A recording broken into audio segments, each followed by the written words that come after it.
অবশেষে প্রকাশিত হয়ে গেল ব্রাজিলের পরবর্তী দুইটি ম্যাচের স্কোয়াড ঘোষণার তারিখ। ব্রাজিল আগামী দুইটি ম্যাচ খেলবে জাপান ও সাউথ কোরিয়ার বিপক্ষে। এই দুইটি ম্যাচের জন্য ইতিমধ্যেই স্কোয়াড ঘোষণার তারিখ প্রকাশ করেছে ব্রাজিল ফুটবল ফেডারেশন। এই ম্যাচগুলো যেহেতু ব্রাজিল ফ্রেন্ডলি ম্যাচ হিসেবে খেলবে, তাই আনচেলত্তি প্রাথমিক স্কোয়াড ঘোষণা না করে একেবারেই চূড়ান্ত স্কোয়াড ঘোষণা করবে। কার্লো আনচেলত্তি এবারও স্কোয়াড ঘোষণায় চমক দেখাতে যাচ্ছে। তবে ব্রাজিল ফ্যানদের জন্য সবচেয়ে দুঃখের খবর হচ্ছে যে ব্রাজিলের পরবর্তী এই ম্যাচের স্কোয়াডে ইনজুরির কারণে দলে থাকছেন না নেইমার জুনিয়র। ব্রাজিলের 2026 বিশ্বকাপ বাছাই পর্বের এখন আর কোনো ম্যাচই বাকি নেই, তাই ব্রাজিল 2026 বিশ্বকাপের জন্য একটি শক্তিশালী দল প্রস্তুত করে সর্বোচ্চ প্রস্তুতি নিতে আগামী মাসে এশিয়া মহাদেশে দুইটি বড় দলের বিপক্ষে ফ্রেন্ডলি ম্যাচ খেলবে, যেখানে ব্রাজিল আগামী অক্টোবর মাসের 10 তারিখ বাংলাদেশ সময় বিকাল 5টায় মাঠে নামবে সাউথ কোরিয়ার বিপক্ষে এবং 14 তারিখ বাংলাদেশ সময় বিকাল 4:30 মাঠে নামবে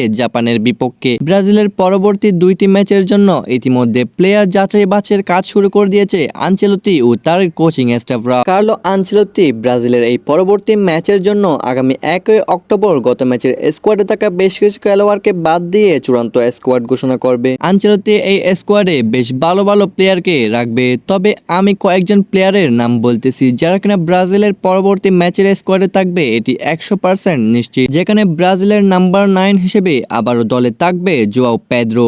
ব্রাজিলের গত ম্যাচে ভালো পারফরমেন্স করতে না পারলেও আনচেলত্তি তাকে আবারও দলে সুযোগ দিবেন, কেননা সে চেলসির হয়ে বর্তমানে ভালোই খেলতেছে। এই স্কোয়াডে আনচেলত্তি তার প্রিয় খেলোয়াড় হিসেবে দলে রাখবেন ভিনিসিয়াস জুনিয়রকে, এটিও 100% নিশ্চিত, কেননা বিনি আনচেলত্তির অধীনে অনেক ভালো খেলে। এছাড়াও ব্রাজিলের ডিফেন্স লাইনে দেওয়াল হয়ে দাঁড়িয়ে থাকতে দলে থাকবেন বর্তমান সময়ের সেরা দুই ডিফেন্ডার এডর মিলিটাও ও গ্যাব্রিয়েল ম্যাগালাইজ। এই দুজন বর্তমানে নিজ নিজ দলের হয়ে দুর্দান্ত পারফরমেন্স করতেছে। মিলিটাও ইনজুরি থেকে ফিরে বর্তমানে রিয়াল মাদ্রিদের হয়ে গোল ও ডিফেন্ডিং করে অসাধারণ পারফরমেন্স করতেছে। এছাড়াও ব্রাজিলের ফরওয়ার্ড লাইনে অটো চয়েস হিসেবে দলে থাকবেন রাফিনহা এবং এস্টেবাও। ব্রাজিলের বিভিন্ন মিডিয়ার মতে ব্রাজিল পরবর্তী ম্যাচগুলো যেহেতু ফ্রেন্ডলি ম্যাচ হিসেবে খেলবে, তাই আনচেলত্তি এই ম্যাচগুলোতে রদ্রিগোকে দলে রাখতে পারে, তবে এটি এখনো নিশ্চিত নয়। আনচেলত্তি তার স্কোয়াডে অটো চয়েস মিডফিল্ডার হিসেবে দলে রাখবেন ক্যাসেমিরো এবং ব্রুনো গুইমারেসকে, কেননা এই দুইজন মিডফিল্ডার ব্রাজিলের গত ম্যাচেও